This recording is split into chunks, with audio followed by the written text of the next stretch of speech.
Stop trying to stay in zone 2. Seriously, if you're a beginner runner and you've been obsessing over that number on your watch, chasing it, slowing down for it, feeling like something's wrong with you because your heart rate keeps climbing, I need you to hear this. The problem isn't your body. The problem is the number. Your zone 2 is probably wrong. And today I'm going to show you what to do instead. I wish someone told me this when I first started running. Because for the first year, maybe even a year and a half, I was obsessed with zone 2. I had the watch, I had the heart rate zones, I had the data, and because I'm the type of person who likes facts, system, and scientific explanations, I thought, okay, this must be the smart way to train. So I tried to stay in zone 2. But the problem was, my body didn't seem to cooperate. I would slow down even more, and somehow my heart rate would still climb. And for a while, I thought the problem was me. If you're new here, my name is Felix. I started running about 2 years ago with no real running background. After being told I needed to be careful with my lungs. And since then, I've run consistently for over 100 weeks and eventually ran marathons. So I'm not talking about this as a coach or as someone who had perfect training from day one. I'm talking about this as someone who lived through the beginner confusion, make the mistakes, obsessed over the numbers, and eventually realized zone 2 only helps if you understand what it's actually trying to teach you. So in this video, I want to break down why zone 2 feels impossible for so many beginners, why your watch might not be telling you the truth, why chasing the number can actually make running worse, and what I would focus on instead if I were starting from zero again. The biggest trap with zone 2 is that it sounds simple. Just keep your heart rate low. But in real life, it is not that simple. Because for a beginner, when you try to stay in zone 2, your body just won't let you. You started jogging, and within a few minutes, your heart rate jumps. So you have to slow down, then you have to slow down even more. And suddenly, you're doing this weird slow motion shuffle that doesn't even feel like natural running anymore. And that's where people start thinking, why can't I stay in zone 2? Is running just not for me? But here's the thing most people don't talk about. When you try to run in zone 2, your watch might not just say you left the zone. It says you're in zone 5, the danger zone, while you're barely jogging. And that's terrifying if you trust the number. You're out there trying to build a habit, and yet your screen is telling you you're redlining. No wonder people quit. But here's the good news. That's actually the wrong conclusion. If you're new, your heart rate rising quickly, it often just means your aerobic system is still being built. Your body isn't used to processing that kind of steady effort yet. So the heart rate just reacts to it. And that's very normal. It's not a character flaw, it's not proof running isn't for you. It's just your body saying, I'm still learning how to do this. And then there's another problem. The zone you're chasing might not even be your real zone. A lot of heart rate zones come from formulas. And here's a classic one. 220 minus your age. But that formula can be way off. It has a standard deviation of about 10 to 12 beats per minute. Which means for a lot of people, their actual max heart rate could be 10, 12, or even 20 away from what the formula says. If your max heart rate is wrong, then every heart rate zone you get from it is also wrong. So you might be stressing about leaving zone 2 when the number on your screen was never that accurate for you in the first place. And this gets even more confusing because every device can calculate things a little bit differently. Garmin, Apple Watch, so as different apps, they all have different formulas and different assumptions. So one screen might say you're in zone 2 and another one might say, no, you're in zone 3. And when that happens, most beginners don't know what to trust. Oh, and here's one more thing. If you are using a wrist-based heart rate monitor, there's a chance your watch is picking up your step cadence, not your actual pulse. It's called the cadence lock. It makes your heart rate look way higher than it actually is. So that zone 5 panic might not even be real. The number on the screen is an estimate. Your body is the one doing the run. This is exactly where I made the mistakes myself. I trusted the watch before I understood the feeling that I needed. I thought if the watch says zone 2, I'm doing it right. But I didn't really understand what easy running was supposed to feel like. And honestly, I felt like I wasted a year and maybe a year and a half trying to figure this out backwards. So if I'm starting again, I would reverse that. I would learn the feeling first and let the data catch up later. And this is the part I really want beginners to hear, because this one mistake can make you hate running before running ever gets a fair chance. And I don't mean that lightly.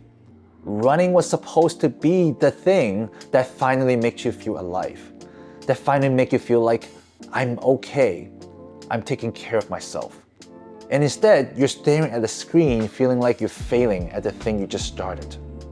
If chasing zone 2 makes you run unnaturally, that's a problem. You're forcing yourself into an awkward shuffle or speed walking just to keep the number down, and your legs start feeling weird. Then the metrics is no longer helping you, it's making you worse. And I've heard from people actually got shin sprint from trying to run slow enough to keep a number down. That's not the goal. Zone 2 training is supposed to help you build your aerobic base. That's it. It's not supposed to make you run like a broken robot. And here's the thing nobody mentions. In my opinion, Zone 2 training was designed for people who are already running consistently for more than 6 months. Those who already have enough data in their runs for the zones to be accurate. If you're just getting started, running 2 to 3 times a week, you don't need to lock in yourself in zone 2.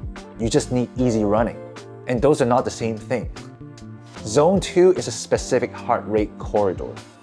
Easy running is a feeling. One locks you into a number and the other teaches you how your body actually moves.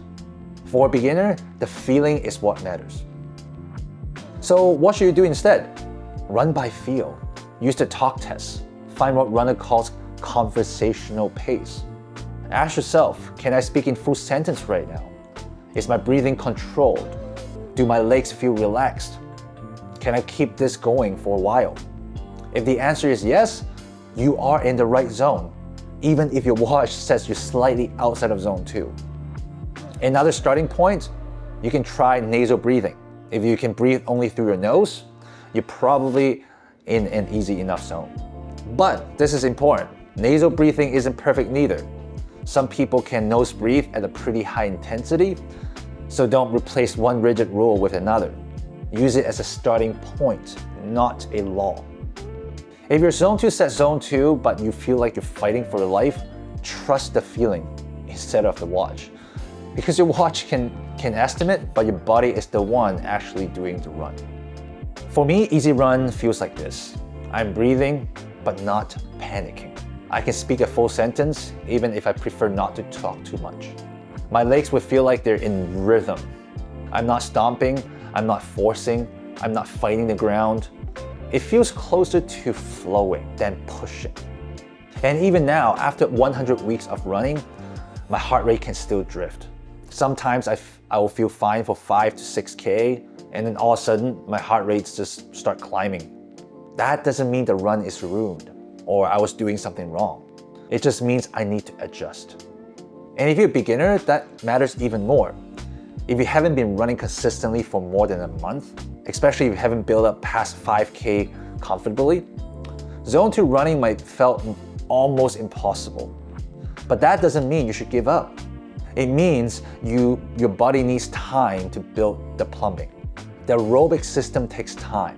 You don't force it into existence by staring harder at your watch. You build it by showing up consistently and keeping the effort honest. And I really want to be clear. I'm not anti-data. I love data.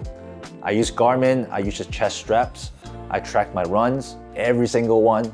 But data needs context. It does take time for the data to become useful for you. For me, it took months for the watch and the chest strap to work together, the lactate threshold estimate and my own body awareness to start lining up. So if you just bought a watch and you're expecting to tell you the perfect truth immediately, you're probably asking too much from it. So let the watch collect the data, but don't let it override your common sense. And this is why I think Zone 2 obsession can run ruining for people. Because instead of going out and learning how running feels, you start judging every run through a number. You're not asking, did I enjoy this? Do I feel relaxed? Did I finish feeling better? You're only asking, was I in the right zone? And that drained the joy out of something that was supposed to help you. Running becomes another spreadsheet, another optimization game, another thing you can fail at it. And that's the opposite of why I started running. Because the thing that changed my life wasn't perfect Zone 2 training. It was the consistency. I was learning to listen to my body. I was building enough trust to keep showing up without needing everyone to be perfectly optimized. I went from being warned about my lungs to running consistently for over 100 weeks to finishing marathons. And the data helped, but the data wasn't what saved me. Consistency did. So if I were to start again, here's what I would do. 1, run easy by feel first. Use the talk test, use breathing, and use relaxed rhythm. 2, use the watch as a reference, not a judge. And 3, if your heart rate spikes, don't panic.